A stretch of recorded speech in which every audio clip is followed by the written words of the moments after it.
चीन नाम का एक देश था जो थोड़ा बहुत हमारा कंपटीशन करता था, लेकिन वो बहुत नीचे। भारत में एक मलमल नाम का एक कपड़ा बनता था, तो तराजू के एक पलड़े में वो कपड़ा रखा जाता था, दूसरे पलड़े में उसके भार के बराबर सोना रखा जाता था, तब वो कपड़ा। आज से 300-400 साल पहले तक कपड़ा बिकता था वजन से, अभी कपड़ा बिकता है मीटर से। अब 3000 साल कपड़ा बेच बेच कर हम सोना कमाते रहे, इसलिए सोने का भंडार इस देश में। कोई स्टील बनाना नहीं जानता था दुनिया में, हमने सबसे पहले स्टील बनाया। भारत के सभी महापुरुषों के बनाए हुए किले को देखेंगे तो बहुत पतली ईंट के हैं, जिनकी उम्र 500 से 1000 वर्ष है। दुनिया में कहीं सोने की मस्जिद नहीं है, कहीं सोने का गिरजाघर नहीं है, इस देश में सोने के मंदिर हैं। देश दुनिया का सबसे अमीर देश था, सबसे श्रीमंत देश था।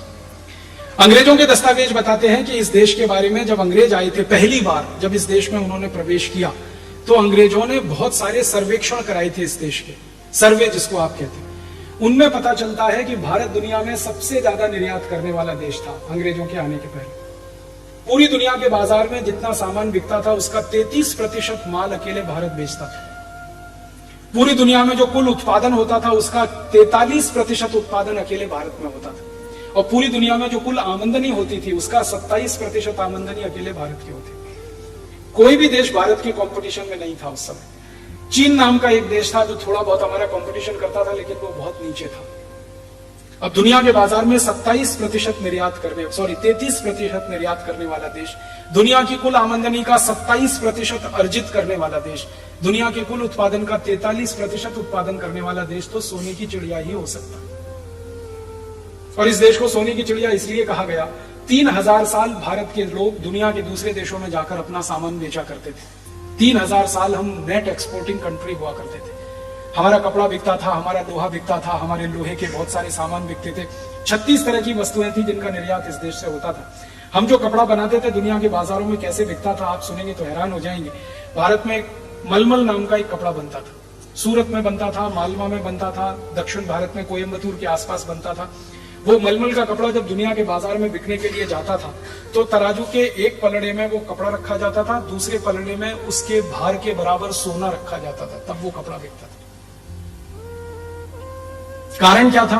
हम अकेले थे जो वो कपड़ा बनाते थे, मोनोपोली थी हमारी पूरी दुनिया में उस कपड़े। तो हमने कपड़ा बेचकर सोना कमाया और वजन के बराबर। आज से 300-400 साल पहले तक कपड़ा बिकता था वजन से, अभी कपड़ा बिकता है मीटर से। 1 मीटर, 2 मीटर, 5 मीटर। 300 साल बिकता था आधा किलो, 1 किलो, 2 किलो, 5 किलो, और जितने वजन का कपड़ा उतने वजन का सोना मिलता था। अब 3000 साल कपड़ा बेच बेच कर हम सोना कमाते रहे, इसलिए सोने का भंडार इस देश में बढ़ा। हम लोहा बेचते थे, सारी दुनिया के देश हमसे लोहा खरीदते थे। आपको सुनकर हैरानी होगी, स्टील बनाने की टेक्नोलॉजी सबसे पहले भारत में विकसित हुई 10वीं शताब्दी। कोई स्टील बनाना नहीं जानता तो दुनिया में हमने सबसे पहले स्टील बनाया, और वो स्टील हम बेचते थे दूसरे देशों को। ईस्ट इंडिया कंपनी और फ्रांस की सारी कंपनियां पानी का जहाज बनाने के लिए स्टील भारत से खरीदते थे, और भारत का स्टील खरीदकर जब वो जहाज बनाया करते थे, एक बहुत बड़ा फ्रांसीसी व्यक्ति था और एक बहुत बड़ा अंग्रेज, दोनों भारत में आए स्टील देखने के लिए कि भारत में स्टील क्या क्वालिटी का है। तो यहां से कुछ स्टील वो खरीद के ले गए और उनकी लेबोरेटरी में टेस्ट किया तो पता चला उससे अच्छा स्टील कोई बनाता नहीं दुनिया में।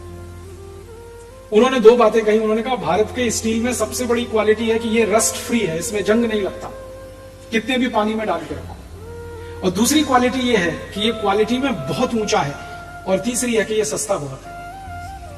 तो ईस्ट इंडिया कंपनी वाले यहां से स्टील खरीदते थे, और ईस्ट इंडिया कंपनी के अधिकारियों ने लिखा है कि भारत के स्टील से जो जहाज वो बनाते थे पानी का, वो जहाज कम से कम 65 से 70 साल चलता था, और अंग्रेजी स्टील से जो जहाज बनाया जाता था वो 15 साल में ही टूट जाएगा। ईस्ट इंडिया कंपनी के कई अधिकारियों ने अपनी डायरियों में लिखा है कि हम भारत में जहाज खरीदने आते थे, नया जहाज खरीदने के पैसे नहीं होते थे तो पुराना खरीद के ले जाते थे। जो जहाज भारत में 50 साल चल चुका होता था उसको हम खरीदते थे, और उस जहाज को रिपेयरिंग करके और 20-25 साल हम चलाते थे। इतनी अच्छी क्वालिटी का स्टील भारत में बनता। आप जानते हैं कि पानी का जहाज हमेशा पानी में रहता है, इसलिए उसमें जंग लगने की संभावना सबसे ज्यादा होती है, लेकिन भारत के स्टील के जहाज 60 साल, 70 साल, 75 साल बिना जंग के काम करते थे। इस क्वालिटी का स्टील बनता था, इस क्वालिटी के जहाज बनते थे, और सारी दुनिया में ये बिकते थे। उसके बदले में भी हमें सोना ही मिलता था। हम लोहा बेचते थे और सोना लेके आते थे, कपड़ा बेचते थे, सोना लेके आते थे। ईंटें बनती हैं इस देश में, पतली ईंट बनती है जिससे हमारे किले बनाए गए हैं। भारत के सभी महापुरुषों के बनाए हुए किले को देखेंगे तो बहुत पतली ईंट के हैं, जिनकी उम्र 500 से 1000 वर्ष है। वो किले में कहीं क्रैक नहीं है, क्योंकि ईंट और जो कैल्शियम है, चूना है, उसके उपयोग से बनाए गए हैं। सीमेंट का कोई भी मकान दूसरे तीसरे साल में क्रैक आ जाता है, क्योंकि सीमेंट की क्वालिटी उतनी अच्छी नहीं, चूने की क्वालिटी इतनी अच्छी।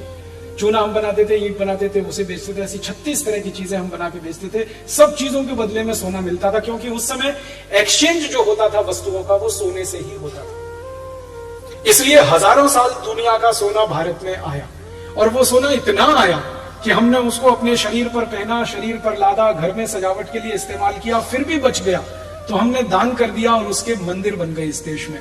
दुनिया में कहीं सोने की मस्जिद नहीं है, कहीं सोने का गिरजाघर नहीं है, इस देश में सोने के मंदिर हैं। अंग्रेजों के जमाने में तो 13,000 से ज्यादा थे। जब अंग्रेज हिंदुस्तान में आए और उन्होंने सर्वेक्षण किया तो उन्होंने लिस्ट बनाई है कि 13,780 सोने के मंदिर हैं भारत, और एक एक मंदिर के पास सैकड़ों मीट्रिक टन सोना होता था। अंग्रेजों के दस्तावेजों में दर्ज है गुरुवायूर का मंदिर केरल में, फिर उसके बाद तमिलनाडु के मंदिर, तंजौर के मंदिर, फिर उसके बाद हमारा तिरुपति बालाजी का मंदिर। ऐसे हिंदुस्तान में 13,000 से ज्यादा मंदिरों में टनों टन सोना लगा हुआ है, और अंग्रेज लिख रहे हैं कि इस सोने को ही लंदन ले जाना पड़े तो 1000 साल लगेगा। इतना धन संपत्ति इस देश में था। एक अंग्रेज आया इस देश में, उसका नाम था मैकॉले, टीबी मैकॉले, जिसने भारत की शिक्षा व्यवस्था को बदल दिया पूरा। उस मैकॉले का एक भाषण का एक वाक्य सुनाता हूं। ब्रिटिश पार्लियामेंट में वो एक भाषण दे रहा है 2 फरवरी 1835 को, और वो बोल रहा है, I have travelled length and breadth of this country India. मैंने संपूर्ण भारत देश को देख लिया। लेंथ एंड ब्रेथ माने उत्तर, दक्षिण, पूर्व, पश्चिम, सब जगह में भारत में घूम लिया। और वो कहता है कि I have spent 17 years continuous in India. वो कहता है 17 साल में भारत में रहा, पूरा भारत मैंने घूमा। और घूमने के बाद वो कहता है, I have not seen a single person who is a bagger and thief in this country.